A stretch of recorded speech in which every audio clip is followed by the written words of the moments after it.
Hello everyone, good morning. Welcome back to a new video and welcome to my channel.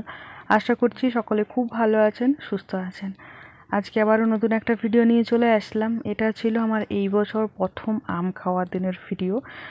গাছের মধ্যে একটা পেঁপে পেকে পড়েছিল, সেটা আজ 2 দিন আগেই কুড়িয়ে নিয়ে এসেছি, কিন্তু সেটা আর খাওয়া হয়নি। আর আজকে সকালবেলায় এই যে বাপি এই আমটা এনে দিল কোথা থেকে জানি না, তার মধ্যে আমটার আবার একটুখানি নষ্ট নষ্ট মনে হচ্ছে।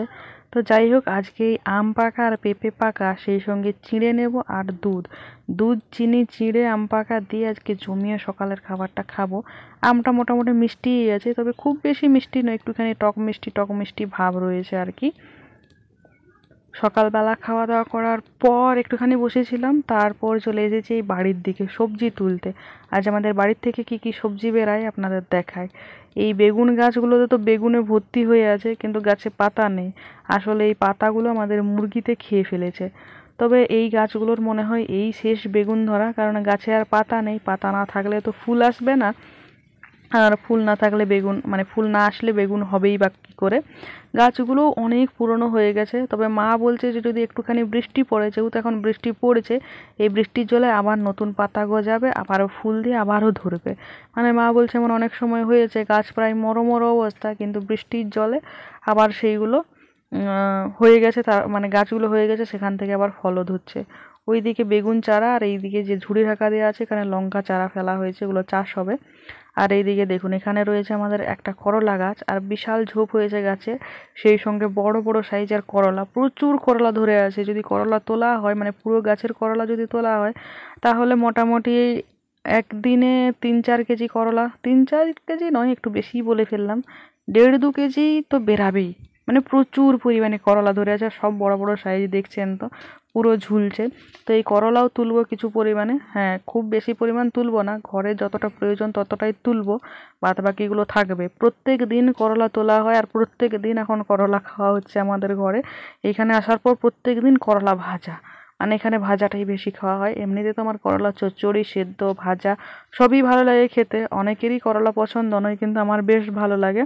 তো করলা ভাজাটা আমার মা এমন করে করে, একদম একদম মুচমুচে করে ভাজে, বেশ ভালো লাগে ভাত দিয়ে খেতে। শুধু মুখেও খেয়ে নিই কখনো কখনো।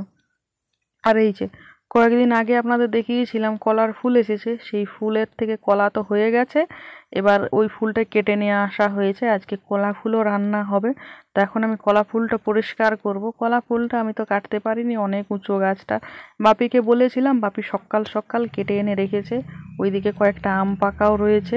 আর এইদিকে আমি এখন যেটা তুলে নিয়ে আসলাম, বেগুনগুলো তুলে নিয়ে আসার পর ওই বেগুনে অনেক বালি ছিল তো লেগে, তার জন্য ওগুলো বালতিতে জলে ভিজিয়ে দিয়েছি। সেই সঙ্গে এখানে দেখুন কলা ফুল তো আছে, এখানে লঙ্কা তুলেছি, পাকা পাকা লঙ্কা, গাছে প্রচুর লঙ্কা হয়েছিল, সব লাল হয়েছিল, সবুজ পাতা দেখা যায়নি, এত পরিমাণে লাল হয়েছিল। তো এখানে আছে গোল গোল কুল লঙ্কা, 3-4 রকমের লঙ্কা রয়েছে। এই যে একটা মোটা লঙ্কা, এই লঙ্কাটা সাদা হয়, একেবারে সাদা, আর প্রচুর ঝাল। আর এই বাদবাকি একেবারে একটা ছোট্ট ছোট্ট লঙ্কা আছে, একটা মিডিয়াম সাইজের লঙ্কা আছে, একটা লঙ্কা তো একেবারে সরু সরু। আসলে গাছগুলো অনেক পুরনো হয়ে গেছে, বুড়ো গাছ, তার জন্য লঙ্কা সাইজটা অনেক ছোট ছোট, কিন্তু ঝাল মারাত্মক পরিমাণে। আর ওইদিকে দেখুন 1 ডেকচি পুরো করলা তুলে নিয়ে এসেছি। মা বলছে এত করলা কিসের জন্য তুললি, এইগুলো তো এখন 3 দিন ধরে খাওয়া হবে। আমি মাকে বললাম যে এত পরিমাণে করলা ধরে আছে, আর এত বড় বড় সাইজে হয়ে আছে, আমি আর লোভ সামলাতে পারলাম না, যতগুলো হাতের কাছে পেয়েছি তুলে নিয়েছি। এখনও বললাম অনেকগুলো আছে, এগুলো 2-4 দিন পরে তোলা যাবে, কিন্তু এইগুলো না তুললে পেকে যেত। তো মায়ের কাছে একটুখানি বকুনি বা খেলাম, তবে কি আর করা যায়, তুলে ফেলেছি, যখন রেখে রেখে খাওয়া হবে। আর ওইদিকে বাপি আমাদের সবজি বাড়ির থেকে শাক তুলে এনে দিয়েছে, শাক আর ঝিঙে। তো মা বলছে এত সবজি এবার আমি কি করবো। আমি বললাম কি করবে না করবে আমি তা জানি না, কিন্তু কলা ফুলটা রান্না করো। কলা ফুল আমার এমনিতে খুব একটা ভালো লাগে না, কিন্তু আমার মা এত ভালো করে রান্না করে, আমার খুব এত ভালো লাগে, মনে হয় কলা ফুল দিয়েই খেয়ে নিই।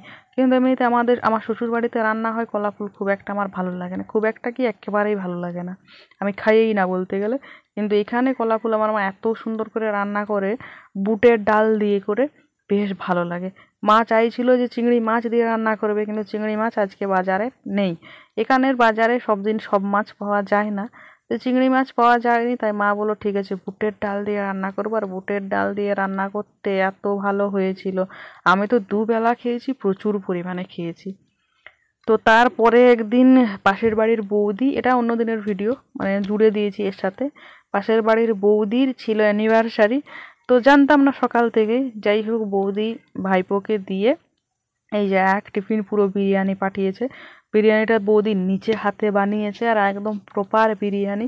এই যে দেখুন না, বড় বড় দুটো লেগ পিস, তার সাথে রয়েছে বড় বড় টুকরো দুটো আলু আর ডিম, মানে একদম প্রপার বিরিয়ানি হয়েছে। আর এই বিরিয়ানি এক টিফিন ভর্তি করে দিয়ে পাঠিয়েছে।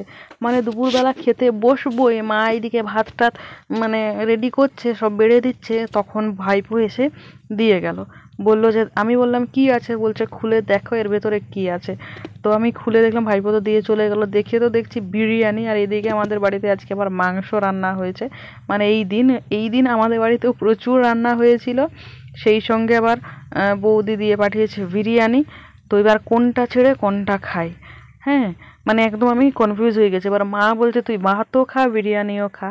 আর বিরিয়ানি টিরিয়ানি মা অতটাও খেতে খুব একটা যে পছন্দ করে সেরকম নয়, এটা পুরোটার ধরুন বেশিরভাগটাই আমাকেই খেতে হবে।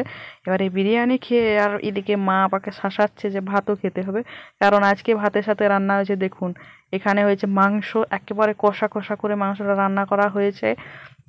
এদিকে কুমড়োর তরকারি, শাক ভাজা, ঢেঁড়স ভাজা, করলা আলু ভাজা, আর তার নিচে রয়েছে ডাল। বাড়িতে এত কিছু রান্না হয়েছে, ঠিক আছে। এবার আছে দই, তো তার সঙ্গে এবার বিরিয়ানি, কোনটা ছেড়ে কোনটা খাই বলুন তো। এবার মা আবার শাসাচ্ছে, মা বলছে আজকে যদি না খেয়েছিস দেখ, ঠিক আছে ভাবি তো মাংস এনেইছি, আর যা কিছু সবজি ছিল ঘরে নষ্ট হয়ে যাচ্ছে বলে সব সবজি আমি কেটে দিয়েছি, সেই জন্য মা বলছে তোকে খেতে হবে, সব তুই কেটেছু, আমি রান্না করেছি, এবার খা। এবার বিরিয়ানি খাওয়ার পরে পেটে তো একটুখানি জায়গা ছিল না, তো বললাম রেখে দাও, রাত্রে খাবো। আবার রাত্রেবেলা যে খাবো সেই উপায় থাকেনি, কারণ রাত্রেবেলা বৌদি আবার কেক মিষ্টি পায়েস সব দিয়েছিল, সেই খেয়ে পেট ভর্তি হয়ে গেছে। তো তারপরে আবার অনেক রাত্রে করে তরকারি পাতিগুলো খেয়ে নিয়েছিলাম, ভাত টাত আজকে আর খাইনি। আর এই যে দই, এখানে একটা বড় বাটিতে করে দই বসানো হয়েছে, আর দইটা সেই বসে থাকে একদম চাপ চাপ, দেখলেই লোভ লেগে যায়। এই দইটাকে এখন আমি মাঝে মধ্যে দই খাই, এইখানে যতদিন এসেছি। দই তো এমনিতে আমি খেতে পারি না, কিন্তু একটুখানি শসা, একটুখানি পেঁয়াজ, কাঁচা লঙ্কা কুচি, বিট নুন আর একটুখানি ভাজা মশলা ছড়িয়ে খেতে আমার দারুণ লাগে। শুধু মুখে আমি খেয়ে নিতে পারবো, কোনো কিছুর দরকার নেই, আমার অসাধারণ লাগে। আর এই রেসিপিটা একদমই আমার, মানে কোথাও দেখে শিখিনি। হ্যাঁ অবশ্যই একবার দেখেছিলাম যে এইভাবে শসা টসা দিয়ে করে, তাই আমি ভাবলাম যে শসার সাথে যদি একটুখানি পেঁয়াজ লঙ্কা দিয়ে দেওয়া যায় তাহলে আরও ভালো লাগবে, কারণ পেঁয়াজটা আমার খেতে খুব ভালো লাগে। তো এবার এই রেসিপিটা আমি আবার বানিয়েছিলাম বাড়িতে যখন প্রথমবার বিরিয়ানি বানাই তখন। তো তারপর থেকে এইটার প্রতি মানে এই দই আমি এইভাবেই খাই, আর আমার খুব ভালো লাগে। অন্যভাবে আমি কোনো শুধু শুধু দই আমি খেতে পারি না, সে মিষ্টি দই হোক আর যাই দই হোক, একদমই খেতে পারি না। তবে এই টক দই আমি এইভাবে খেতে খুব ভালোবাসি। এইটা এখন আমি রায়তা করে নিচ্ছি, এই রায়তার সঙ্গে বিরিয়ানি খেয়ে আমার পুরো পেট ফুল হয়ে গেছিলো, ভাত টাত খেতে পারিনি। এইদিকে দেখুন না, এইদিকে তো আমি বিরিয়ানি রায়তা খেতে শুরু করে দিয়েছি, ওইদিকে কিন্তু মা আমাকে ভাত দিয়ে রাখে। তো এবার আমি কনফিউজ হয়ে যাচ্ছি, এইদিকে তো খাচ্ছি কিন্তু এদিকে ভাত দেখছি, ভাত তরকারি সব দিয়ে রেখে দিয়েছে, এবার কোনটা খাই আমি। মাকে আমি বললাম তুমি দিয়ে রাখো, খাবো তো না আমি, তুমি যত ইচ্ছা দাও না কেন। আর কঠিন, যেই দিন হবে সেই দিন চারিদিক থেকে হবে, এটা সব দিনই দেখেছি, আমি শ্বশুর বাড়িতে থাকলেও দেখেছি, যেদিন ভালো মন্দ হবে তো সেই দিন দেখবেন আবার কেউ ভালো মন্দ দিয়েও গেছে বাড়িতে, আর যেদিন হবে না সেদিন কোথার থেকে কোথাও নেই। এইদিকে আজকে বাড়িতে এত কিছু রান্না করেছে, আর এইদিকে আবার বৌদি দিয়ে গেছে বিরিয়ানি। তো বিরিয়ানি ছেড়ে তো আর ভাত খাবো না, এটা কখনোই সম্ভব নয়।